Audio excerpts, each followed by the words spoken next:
হাই মই ময়ূৰী stylish blog চেনেলটোলৈ আপোনালোকক পুনৰ এবাৰ স্বাগতম জনাইছো যিহেতু ট্ৰান্সপোৰ্ট ডিপাৰ্টমেণ্টত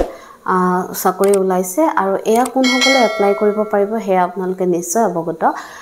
যিসকল গ্ৰেজুৱেট হয় যিকোনো ষ্ট্ৰীম হ'ব পাৰে তেওঁলোকে আপোনালোকে কি কৰিব পাৰিব এপ্লাই কৰিছে বা যিসকল ধৰিলক ডিপ্লোমা আছে অৰ্থাৎ জুনিয়ৰ ইঞ্জিনিয়াৰিং বা পলিটেকনিক কৰিছে অটোমোবাইল বা মেকানিকেল তেওঁলোকে এপ্লাই কৰিব পাৰিব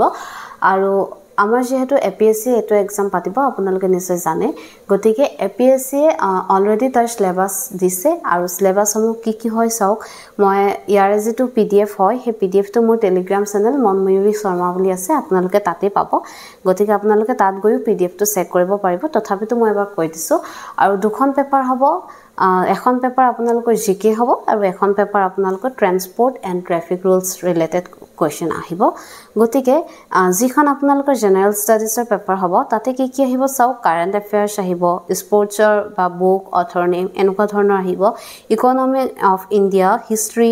Indian polity geography environment of Assam general mental ability that means reasoning আহিব আৰু science and technology knowledge of computer application and numerical aptitude that means maths আহিব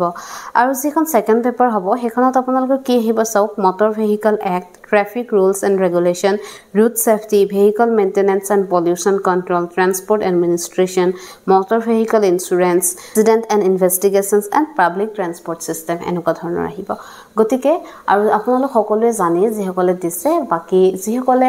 এপিএসসি আন্ডাৰত এক্সাম সমূহ দি নাই দিয়া তেওঁলোকৰ বাবে জনাও যে এপিএসসি যেমো এক্সাম হ'ব তাতে আপোনালোকৰ নেগেটিভ মাৰ্কস থাকিব ৰাইট হলে আপোনালোকৰ 1 মাৰ্কস ৰং হলে আপোনালোকৰ কি হ'ব 0.25 এটা মাইনাস হৈ যাব আৰু ইয়াতে কি হয় তেওঁলোকে ধুনিয়াকে এপিএসসি যেতে এক্সাম পাতে ধুনিয়া ধৰণকে মানে সিলেবাসটো ফলো কৰে আৰু যেহেতু সেকেন্ড পেপাৰখনত সাধাৰণতে আমি যে ডিগ্ৰী ষ্টুডেন্ট হয় তো গতিকে তেওঁলোকে এই মটৰ ভেহিকল ৰিলেটেড কোৱেশ্চন সমূহ কেনে ধৰণে চাব তাৰ কাৰণে আপোনালোকে ইউটিউবত যথেষ্টখিনি ভিডিঅ চাব পাৰে আৰু আপোনালোকৰ কি হৈছে এমভিআৰ এক্সাম হৈ গৈছে বা এনেকুৱা ধৰণৰ কেইবাটাও এক্সাম হৈ গৈছে যি সমূহত আপোনাৰ কি আহিছে এই মটৰ ভেহিকলৰ ৰিলেটেড কোৱেশ্চন আহিছে গতিকে এপিএসসি যেমো আগতে পেপাৰ কাটিছে এই তাৰ পেপাৰসমূহ আপোনালোকে চাব পাৰে আৰু যদিহে আপোনালোকক পেপাৰসমূহ লাগে তেতিয়া হলে মই টেলিগ্ৰাম চেনেলত আপোনালোকক দি দিম আপোনালোকে তাৰ পৰা চাব পাৰে যে কেনেকুৱা ধৰণৰ কাটিব আৰু যেহেতু সিলেবাস দিয়া ম্যাক্সিমাম 3 মাহ 4 মাহৰ ভিতৰত এপিএসসি এক্সাম পাতে গতিকে বহুত বেছি দিন নাই